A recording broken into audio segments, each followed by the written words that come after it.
One border, two adversaries. In the past 5 years, Pakistan has acquired almost 70 to 80% of its weapons and equipment from China. Pakistan was the front face. We had China providing all possible support. There was no unusual activity on the northern borders during the duration of this conflict. China perhaps has seen is that he is able to test his weapons against, say, various other weapon systems that are there. It's like a live lab which is available. How much of state support will be there? It's very difficult to define in that particular process. He was getting live inputs as far as from China. So that is one place we really need to move fast. When this information turns into intelligence is also very difficult to define. Few lessons that I thought I must flag as far as Operation Sindoor is concerned. Firstly, one border, two adversaries. So we saw Pakistan one side, but adversaries were two. And if I would say actually four or three actually. So Pakistan was the front face. We had China providing all possible support. And it's no surprise because if you were to look at statistics, in the last 5 years, 81% of the military hardware that Pakistan is getting is all Chinese, 81% of that.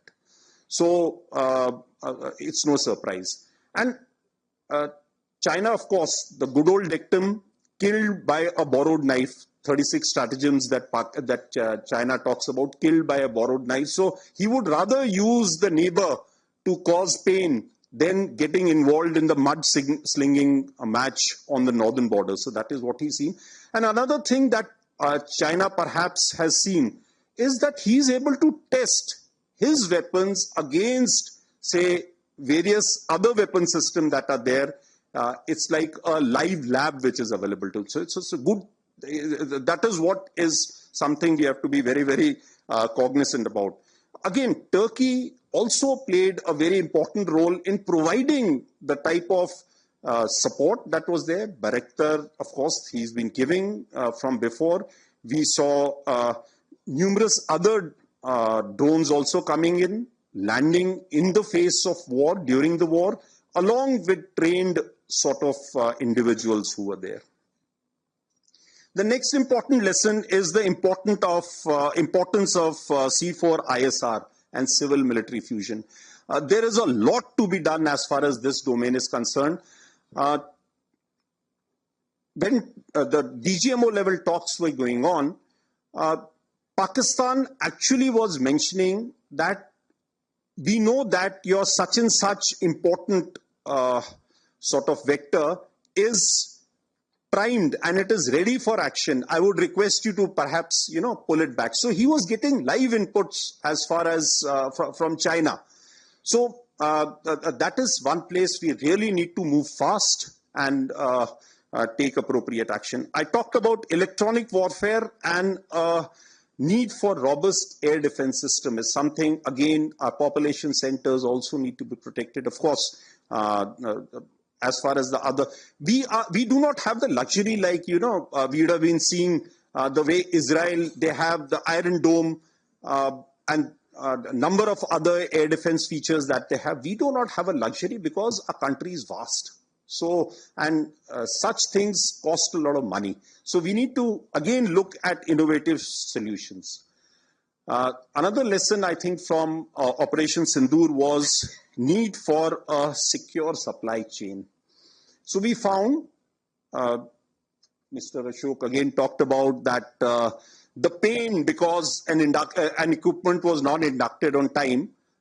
He was looking at it from the industry point of view, but I was looking at it from a military perspective that an equipment which was supposed to get in by, say, January or last October, November was not available to us. And in the face, and when on 22nd of the previous month, that is April, when all this happened, and when I actually addressed, I don't know, some of you may be there, when I addressed the drone manufacturers that how many of you can, provide the equipment that you're supposed to in the stipulated time. A lot of hands went up. But when again I called them after 1 week, nothing came by. The reason is because our supply chains, we are still dependent on a lot of things from outside.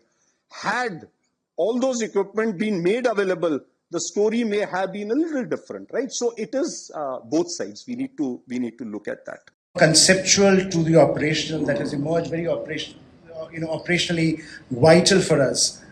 How should we assess those, that linkage, and how prepared are we to take on the new dimension, which was always there, but this time we saw its operational results in real time, very quick, 4 days, a few hours, and with some very significant results for us and for the region.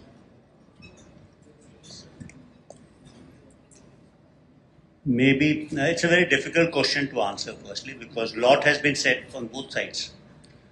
But I'll base my answer on facts, actually, and some reasonable assumptions.